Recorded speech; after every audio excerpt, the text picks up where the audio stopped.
guys, and welcome back to my channel. Today I'll be teaching you how to draw a 4-leaf clover.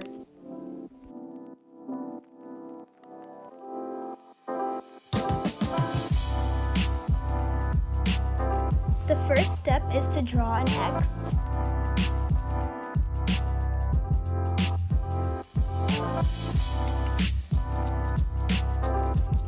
The second step of drawing this 4-leaf clover is to draw a heart shape and then connect it to the lines on every side.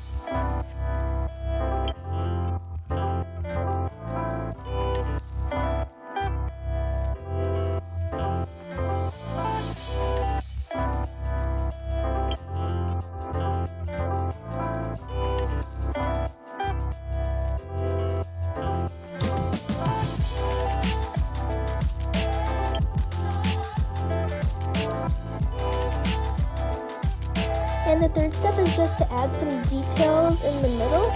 So all I did was a curve, and then I did another curve on the other side. Now for the last step, all you have to do is add a stem.